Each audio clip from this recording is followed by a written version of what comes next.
Ang batang nakakita ng bituing naglalakad sa isang maliit na baryo sa paanan ng bundok kung saan ang mga ilaw ng kabahayan ay tila mga bituin sa lupa pagdating ng gabi. Dito ay naninirahan ang batang si Kiko. 7 taong gulang pa lang siya at ang paborito niyang libangan ay ang pagmasdan ang kalangitan bago matulog. Kilala siya sa kanilang lugar bilang batang mapangarapin. Dahil madalas siyang nakatitig sa kawalan na tila may nakikita na siya lang ang may alam. Isang gabi, habang nakahiga si Kiko sa papag sa kanilang bakuran, napansin niya ang kakaiba. Isang bituin ang unti-unting lumiwanag, lumaki at tila papalapit sa kanya. Hindi ito kumikislap tulad ng iba. Diretso itong bumaba dahan-dahan na parang isang lobo na nawala ng hangin. Namanhid si Kiko sa kaba, ngunit hindi rin maipaliwanag ang pagkamangha.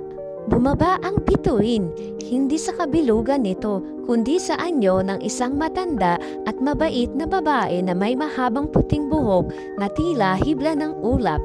Suot nito ang isang kumikinang na damit na gawa sa pinagtagpi-tagping sinag ng buwan.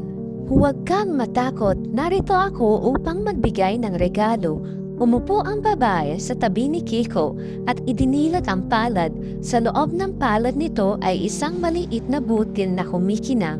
Ito ang butil ng pag-asa, paliwanag ng matanda.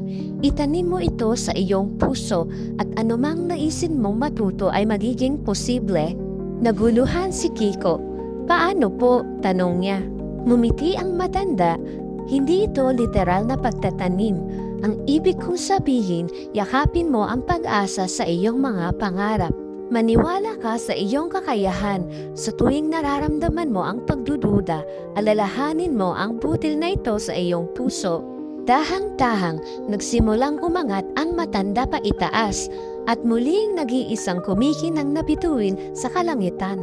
Napanatili ni Kiko ang kanyang tingin sa bituin hanggang sa ito ay tuluyang naging bahagi ng bilyong-bilyong bituin sa dilim. Mula noon, hindi na lang basta mapangarapin si Kiko.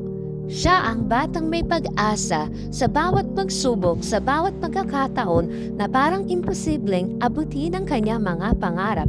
Naaalala niya ang bituing naglakad, ang butil ng pag-asa at ang paalala na ang pinakamaliwanag na bituin ay nasa loob natin. Lumaki siyang natupad ang kanyang mga pangarap at sa bawat tagumpay niya, laging may kislap sa kanyang mga mata na tila bituin.